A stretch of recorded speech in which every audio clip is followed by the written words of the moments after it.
Olá, pessoal. Boa tarde, tudo bem? Aqui é a professora Bianca. Decidi gravar essa aula para vocês. Vou fazer um aglomerado da aula da semana 1 com o conteúdo da semana 2. Já aviso que estou morrendo de saudade de vocês e espero que vocês estejam gostando da disciplina. Queria convidar o pessoal do terceiro ano de informática para entrar, né, na plataforma RNP. De quinta-feira, eu estou disponível aí das 2 às 3. Entrem, me falem um oi. Vou gostar muito de ver vocês. E o pessoal da eletrônica está participando mais, né? Eles estão entrando, mas mesmo assim, não deixa a peteca cair, gente. É muito importante a gente estar sempre em contato, tá bom? Bom, eu queria começar então falando um pouquinho sobre o realismo, que é essa escola literária que a gente começou a ver, né, no nosso curso. Então, o que que é o realismo?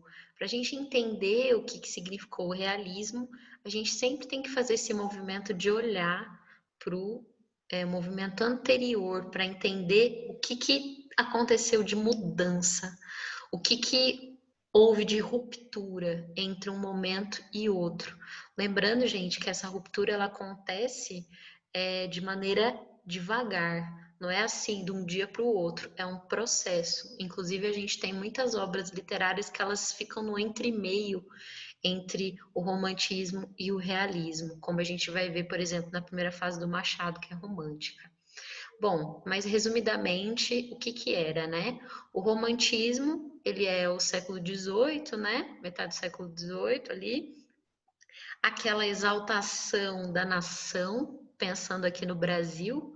Então, o Brasil como um lugar maravilhoso, né? Tem aquele poema muito famoso do Gonçalves Dias, vocês devem conhecer, Minha Terra tem palmeiras, onde canta o sabiá, as aves que aqui gorjeiam como lá, né? O romantismo foi um momento assim de exaltação da cor local, né? Então a vegetação aqui é mais bonita, o índio é maravilhoso, ele é assim o cavaleiro medieval, ele é um exemplo, né? A gente tem os romances do José de Alencar, por exemplo, a gente tem Iracema, que é aquela coisa da Índia perfeita, daquela beleza, né? A gente tem os costumes da burguesia, né? Nos romances, por exemplo, Lucila, a gente tem assim uma vitrine de coisas maravilhosas, uma exaltação dessas figuras imaginárias, né? Da imaginação, da originalidade.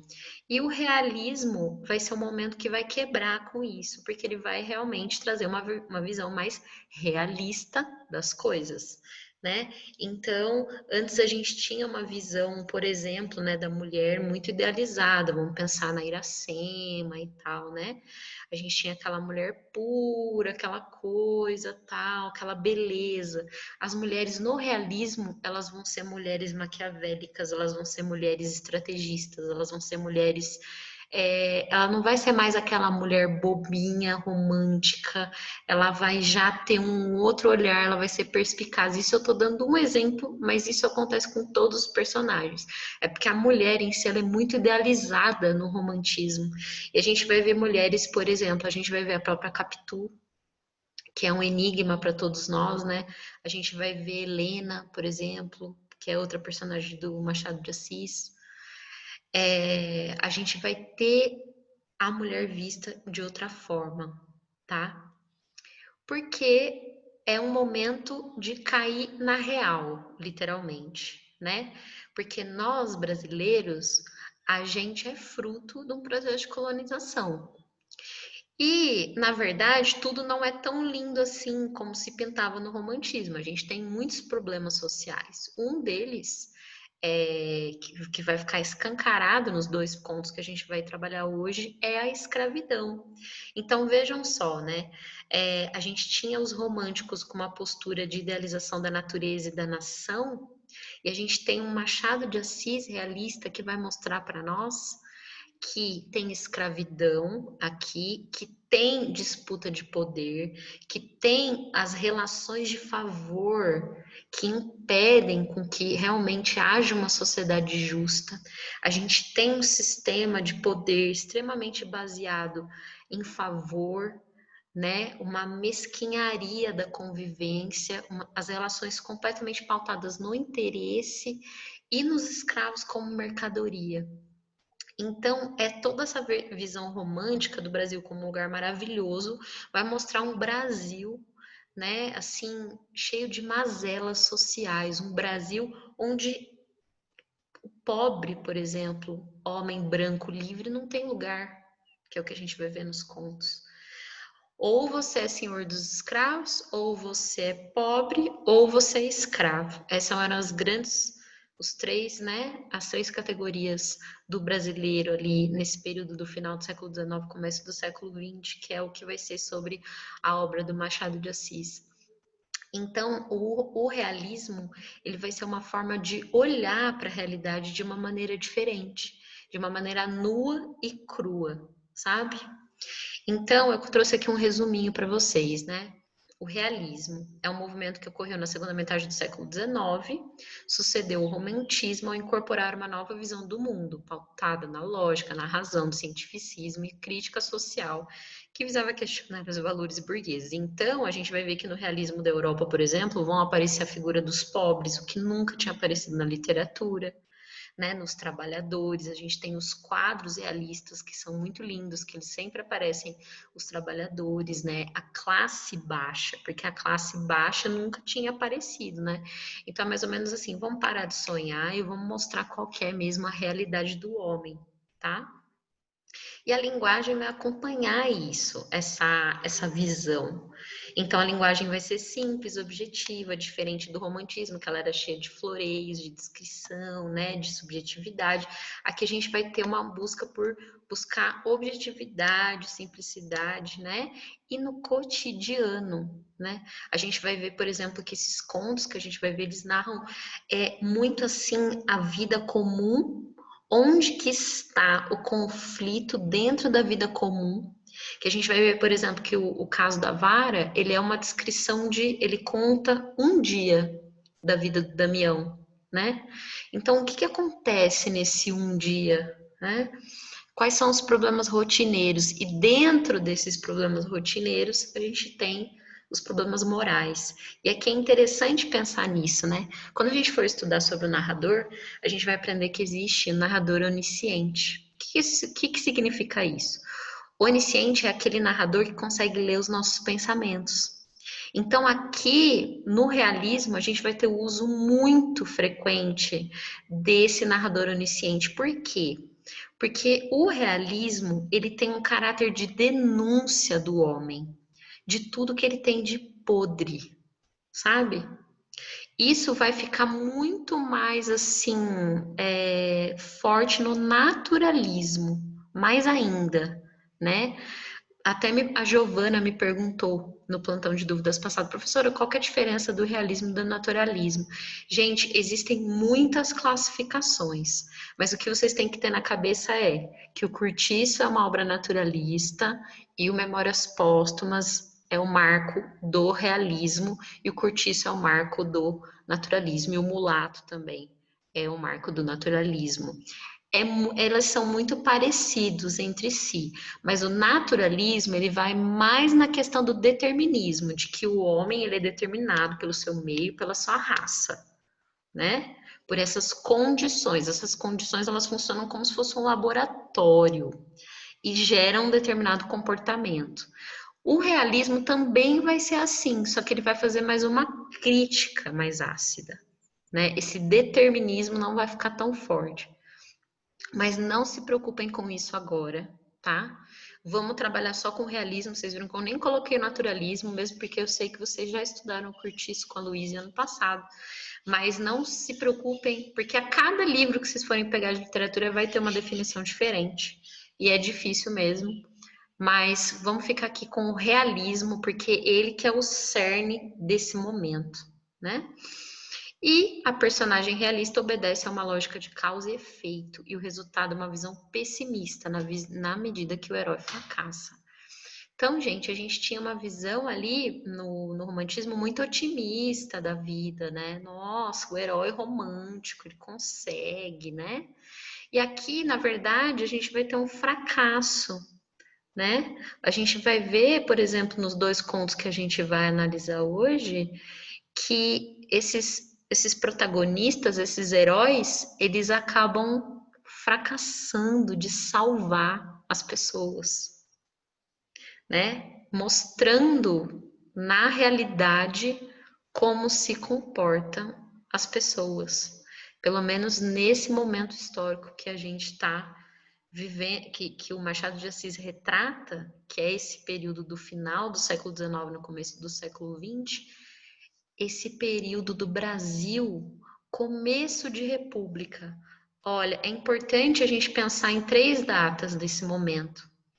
1888, abolição da escravatura, né? Gente, e lembrando que está super perto aí a escrita dos contos e dos livros.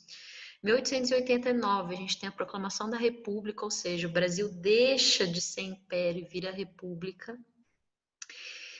E a gente tem também, um pouquinho antes, a Lei Eusébio de Queiroz, que era proibir o tráfico negreiro. Que a gente sabe que não proibiu coisa nenhuma, porque isso foi um processo que foi se alastrando. Então, Machado de Assis, ele estava no meio dessa loucura, ele estava no meio de todas essas disputas políticas, né? Essa luta pelo abolicionismo. E a gente sabe, né, que o Brasil foi o último país a acabar com a escravidão no mundo. Pois é. Eu queria muito trazer isso aqui para vocês, porque isso é muito importante. Vocês precisam saber que nós somos um país com 3 séculos de escravidão. É muita coisa. É muita coisa.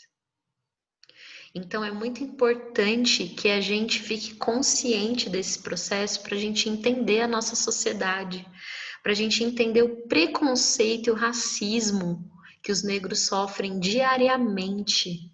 Para a gente olhar para a nossa sala de aula e a gente pensar quantos negros tem nessa nossa sala de aula, quantos professores negros vocês conhecem, quantos presidentes negros vocês conhecem, e mulheres negras, então. Tudo isso, gente, tudo que acontece na nossa sociedade é fruto de um processo histórico. E se a gente tem uma sociedade racista, é com certeza porque a gente teve uma tradição racista escravocrata.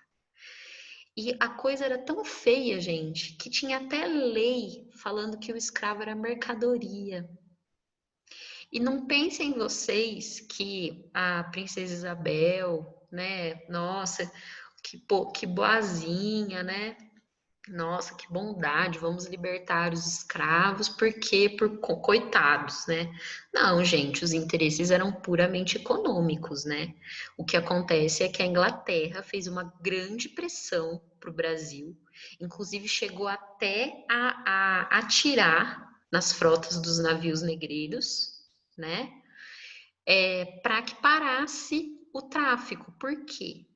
Porque estava competindo com eles economicamente, né? Porque depois da Revolução Industrial, os homens começaram a ser trocados pela máquina. E aí então mudou-se completamente a relação com o trabalho. E o escravo passou a ser assalariado.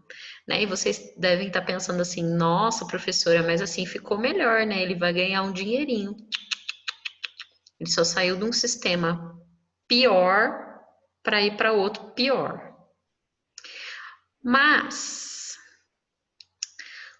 inclusive, gente, quando a gente pega para ver as estatísticas de pobreza, de miséria, de estudo, infelizmente, os negros estão sempre no topo. Infelizmente, porque é uma camada da nossa população que ainda não conseguiu superar essas diferenças, essas dificuldades advindas dessa barbárie que foi feita com eles. e conosco, porque todo mundo aqui, todo mundo que é brasileiro tem relação com isso, né? Mas enfim, vamos continuar aqui. E aí eu queria que vocês soubessem disso, né? Que é muito importante. E aí eu tenho uma citação aqui da Rita Chaves que ela diz assim: Rita Chaves é uma grande estudiosa na área da literatura. A arte realista parece guiada de uma grande preocupação: corrigir os desvios da sociedade a partir da análise dos fatos e dos homens. A observação deveria ocupar, assim, o lugar que no romantismo era ocupado pela imaginação. Então, antes eu tinha imaginação, agora eu tenho observação. Muda completamente o modo de ver. E aí a gente tem, né, o nosso maior representante do realismo no Brasil, Machado de Assis, né? As obras realistas dele, porque ele tem duas etapas, duas fases, né? Ele tem 9 romances. Vamos pensar, vamos focar aqui mais na prosa, né? Nesse primeiro momento. Mas ele produziu poesia, ele escreveu peça de teatro, ele escreveu crônica, ele escreveu contos, tudo que vocês podem imaginar.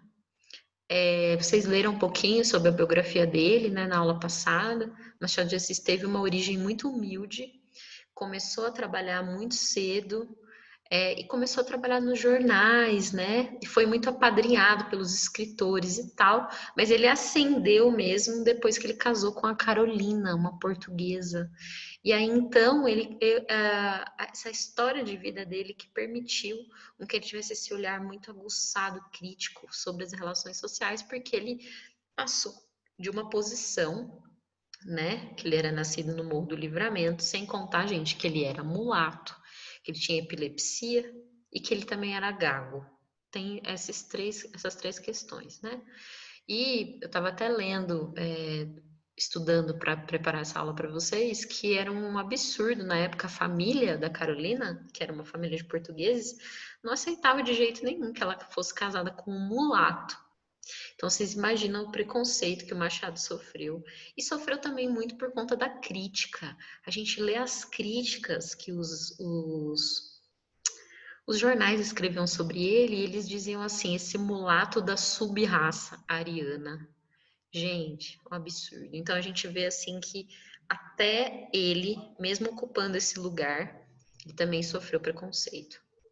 Bom, e aí então a gente tem Memórias Póstumas de Brás Cubas, que é a obra que inaugura o realismo. Vou contar um pouquinho para vocês resumidamente. Memórias Póstumas de Brás Cubas e Dom Casmurro são as obras mais famosas do Machado de Assis. Queria que vocês lessem também Memórias Póstumas, mas eu acabei tirando porque ia ficar muita coisa para vocês. Mas Memórias Póstumas conta a história do Brás Cubas, né? E é muito interessante e muito revolucionário para a época, porque é um romance que ele começa de trás para frente. Começa com a morte do Brás, ou seja, ele é um defunto autor e ele começa a contar a história dele, né? E é muito legal porque começa assim o livro, né? Ao verme parasita que roeu, né, as minhas carnes, dedico essas memórias. É bem assim, realista mesmo, bem assim, né? Bem intenso. E aí ele vai contando, né? Então ele morreu, ele tá descrevendo ali a cena do enterro dele e tal. Aí ele volta e começa a contar toda a vida dele desde o começo. E aí a gente já tem um enredo que não é linear, né? Vocês vão ver, quando a gente for ver os elementos da narrativa, que a gente tem um enredo que é um resumo da história. É a história em si. Esse que é o enredo. Então, por exemplo, o enredo da Chapeuzinho Vermelho. Chapeuzinho Vermelho é a história de uma menina, né? Que sai da sua casa, atravessa a floresta, encontra o lobo, vai até a casa da sua avó, enfim, é surpreendida pelo lobo, o lobo se disfarça de vó, o caçador chega, enfim, é um resumo da história. Nossa, gente. É como se fosse resumir a história em poucas linhas. Esse é o enredo. Mas a gente vai ver que a Cândida Gancho vai dizer que existem as etapas para o enredo.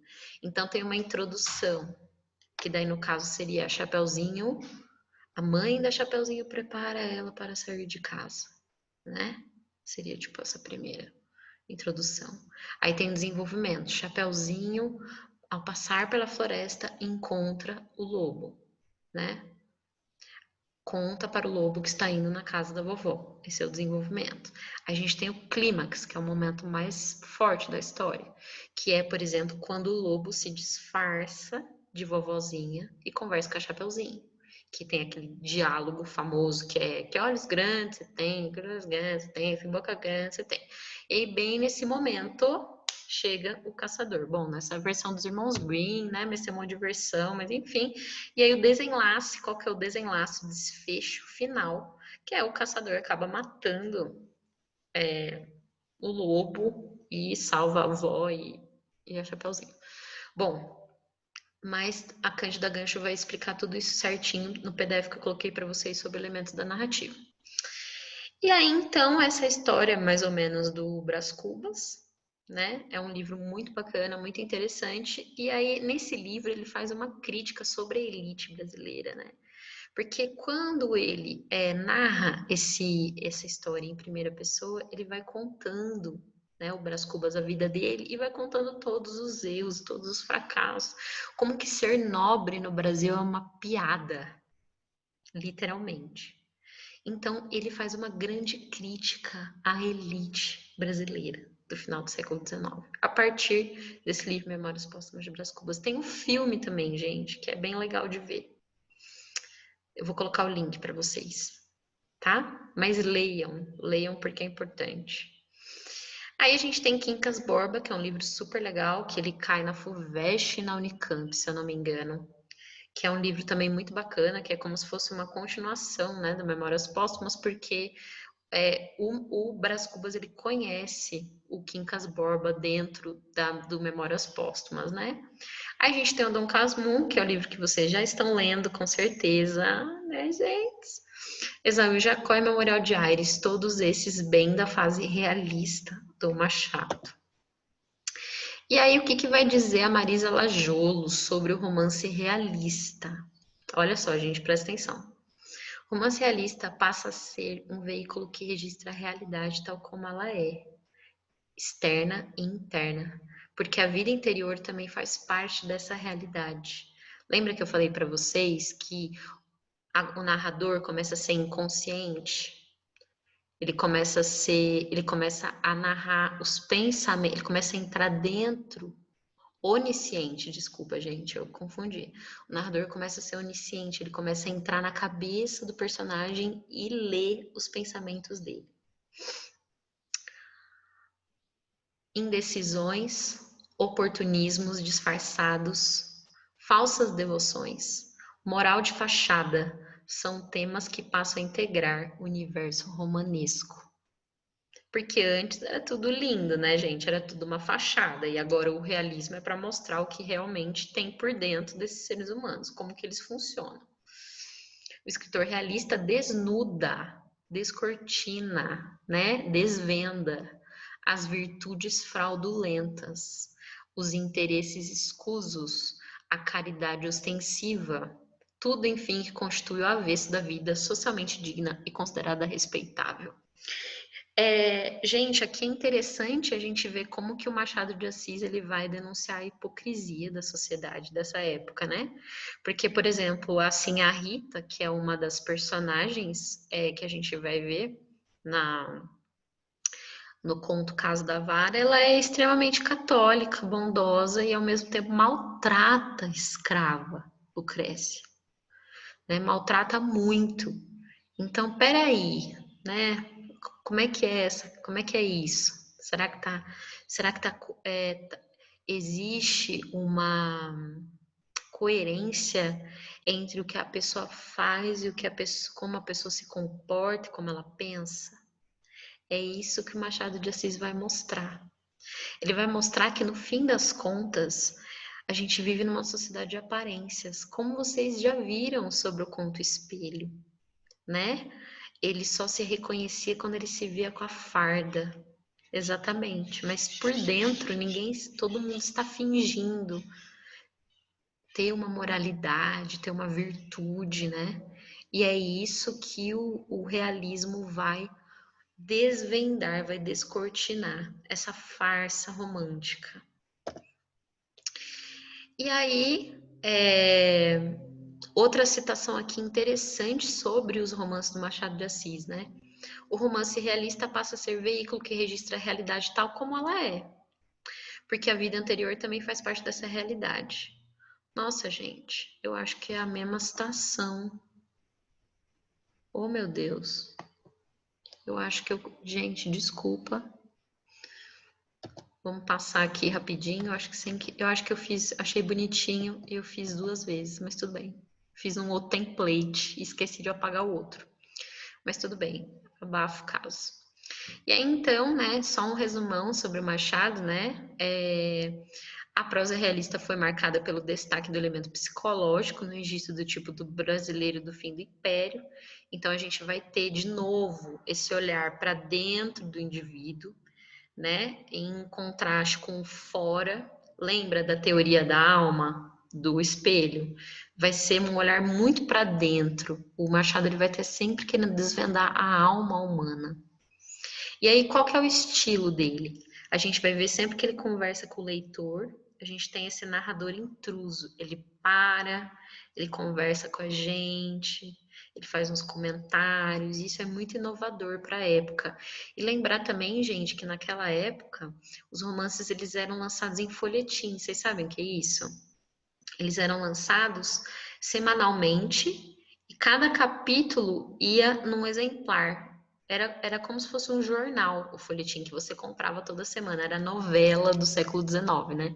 Não tinha televisão, então as pessoas compravam o jornal e toda semana elas compravam um exemplar. E aí iam acompanhando. Então, os romances, por exemplo, Memórias Póstumas Brás Cubas foi lançado em folhetim, e existem várias estratégias para prender a atenção do leitor, e isso é usado até hoje nas séries que a gente assiste. Sabe quando aquele episódio acaba bem naquela hora que você fica morrendo de vontade de ver o próximo? Exatamente, isso é uma técnica usada desde o folhetim, tá? Estrutura não linear, então, como eu falei para vocês, o Memórias Póstumas, ele começa de trás para frente, né? Do fim da vida para o começo da vida, né? No Dom Casmurro a gente vai ter isso também. Ele vai estar velho, né? Voltando para contar como é que foi a vida dele desde pequeno. Essa técnica a gente chama de flashback. É um tipo de tempo que a gente vai chamar de psicológico, que é o oposto do tempo cronológico, que segue a ordem dos fatos, né? Por exemplo, se eu contasse a minha história começando desde que eu era bebezinha até agora, o tempo da minha narrativa seria cronológico, ou seja, ele ia seguir a ordem natural dos fatos. Agora, se eu começo, por exemplo, agora, né, e vou contando de maneira decrescente, ou se eu inverto a ordem, já é um tempo psicológico, porque não é o tempo na sua ordem natural, eu estou invertendo a ordem temporal de acordo com a minha memória, de acordo com na medida que eu tento reconstruir a memória. Digressões temporais, digressão é isso, gente, é parar para conversar no meio do negócio, né? Assim, a gente vai ver no caso da Vara, por exemplo, que ele faz isso, né? Ele para conversar e tudo mais, no Brás Cubas também. Enfim, esse narrador, ele quer ser seu amigo, assim, sabe? Mas a gente tem que ficar muito atento, porque o Machado de Assis, ele tá o tempo todo testando o nosso nível de leitura. Até que ponto a gente está aceitando tudo que esse narrador fala? Será que a gente pode confiar nesse narrador? A gente vai ver nos elementos da narrativa que o narrador ele é o elemento mais importante da narrativa, porque é ele que organiza todos os outros. Ele vai ser o intermédio entre o autor e nós. Ele vai ser o contador da história. Então é muito importante a gente ver isso. Por exemplo, quando a gente for estudar o Dom Casmurro, a gente vai ver que o Dom Casmurro ele é uma narrativa em primeira pessoa. Então ele é a perspectiva do Bentinho. A gente não sabe qual é a perspectiva da Capitu. A gente não sabe porque tudo está sendo narrado pelo ponto de vista dele. Entendem? Então, narrador, a gente tem que tomar muito cuidado com o narrador. A gente tem que ver ele de uma maneira muito crítica, principalmente as informações que ele nos dá, certo? E aí, então, ele faz essa diferença, né? Porque o narrador no romantismo, ele era inquestionável, imagina. Falou, tá falado, né? Agora, aqui no realismo, a gente tem uma característica diferente de contestação da verdade. Será que é isso mesmo? Essa postura de desconfiar, que é típica do século XIX, né? Não é à toa, gente, que no século XIX foram feitas as maiores invenções e a ciência, como nunca, né? As grandes invenções são do século XIX, né? Automóvel, fotografia, avião, tudo isso século XIX. Para questionar todas as verdades, né? E aí, então, a gente vai ter uma análise dos acontecimentos, é como eu falei para vocês, a moral vai ser muito questionada, tá? A moral dos personagens. E aí, então, a gente vai ter uma narrativa com muita ironia, uma tentativa de explicação da alma humana, uma capacidade de observar muito grande e uma crítica das mazelas humanas. Essas vão ser as características centrais da obra do Machado de Assis. E aí, então, eu trouxe, né, 3 contos para vocês. O Espelho a gente já trabalhou na semana passada. O Espelho é um conto que cai na Unicamp, é sensacional, né? Muito interessante. E nesse conto a gente já começou a ver a principal qualidade do Machado de Assis, que é essa de trazer um questionamento entre o ser e o parecer, né? Essa questão do espelho, de como os outros me veem, é como eu me vejo. Eu dependo do julgamento dos outros para eu me sentir alguém. Numa sociedade de aparências, né? A gente trouxe esse questionamento. Mas nos contos, o caso da Vara e o pai contra a mãe, a gente vai ter um elemento novo aí, como eu falei para vocês, que é a questão da escravidão. Inclusive, até achei um errinho aqui, ó, gente, ó, pai contra a mãe, na verdade é um N aqui, não é um M, tá? E aí, então, o caso da Vale foi publicado em 1891, né? Vocês veem aí bem pertinho da abolição da escravatura, que é 1888, e o pai contra a mãe em 1906, bem perto da morte do Machado, né? Machado, ele morreu em 1908, né? Logo no mesmo ano da publicação do Memorial de Aires. E é muito importante a gente estudar esses contos porque eles são como se fosse uma defesa do próprio Machado, porque ele foi muito acusado de só escrever sobre a elite brasileira, de se abster dos problemas sociais do negro, da escravidão, de ser indiferente à temática do negro. Ele foi muito, muito, muito, até hoje, criticado por isso. Por quê? Porque os romances dele, né, que são as obras que são mais conhecidas, eles mostram muito, ele enfoca muito a elite, né? As classes privilegiadas.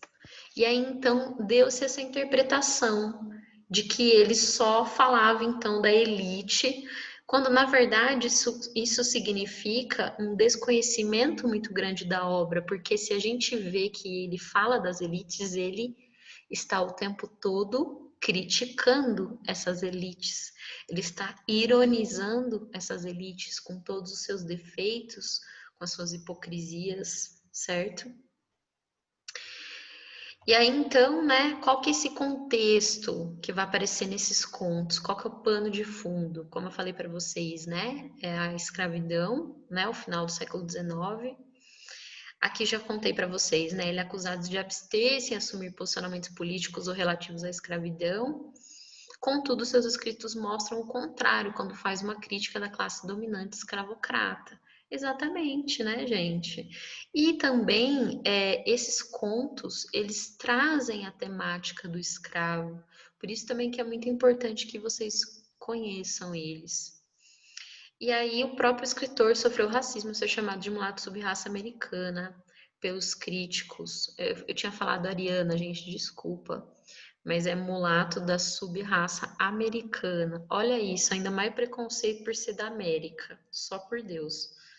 além de ser criticado por não exaltar a cor local, né? Por quê? Porque tinha que ser romântico, tinha que exaltar a cor local, e é isso que ele não fez, né?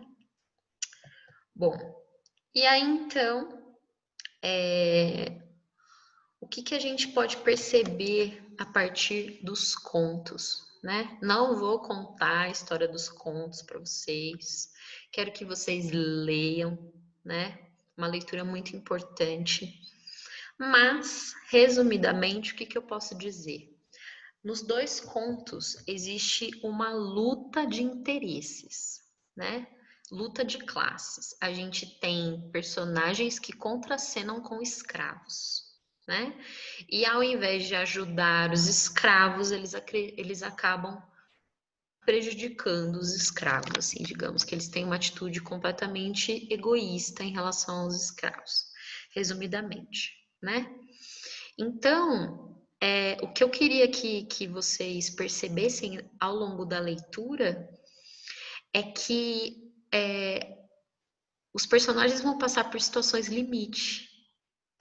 Então, por exemplo, a gente vai ter o Cândido Neves, que para salvar o filho, seu próprio filho, ele vai capturar a escrava Arminda, né?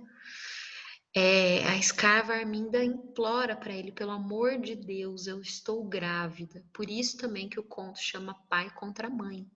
Porque a gente tem um pai querendo salvar a vida do seu filho, né? Contra uma mãe que também quer salvar a vida do seu filho. Mas quem acaba ganhando é o homem branco, é o que está na condição superior. Porque o Machado de Assis ele quer mostrar para a gente que é isso que é o mais importante. É a hierarquia social, né? E essa hierarquia social que vai ser predominante. Então, não é ser ético, ser bondoso, pensar no próximo, não, de maneira alguma. Vai ser meu interesse pessoal e egoísta, né? A gente vai ver, por exemplo, o Damião. Ele é um moço que ele quer muito sair, ele quer sair do seminário. O pai dele queria que ele fosse padre, isso no conto Caso da Vara. O pai dele queria que ele fosse padre, ele não queria ser padre. E aí ele acaba fugindo do seminário. E ele precisa do favor da Sinhá Rita. Só que ele vive um conflito, que ele fica com dó da escrava, a escrava Lucrécia. Ele quer ajudar a escrava Lucrécia, mas ao mesmo tempo ele precisa agradar assim a Rita para que ele possa sair do seminário. Então esses conflitos que aparecem nesses personagens é em relação ao o que eu vou conseguir se eu fizer isso, né? E em toda e qualquer luta, sempre acaba vencendo quem está numa classe privilegiada. No caso, o Cândido Neves acaba vencendo, ele entrega a escrava acaba abortando diante de tamanha violência, né? E o filho do Cândido Neves acaba sobrevivendo com uma frase muito egoísta da parte dele, que ele diz assim: nem todas as crianças vingam, né?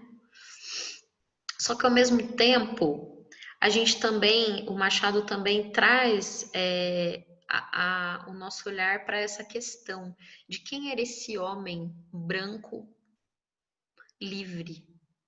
Como eu falei para vocês, a gente tinha uma estrutura social pautada em três categorias. A gente tinha o Senhor dos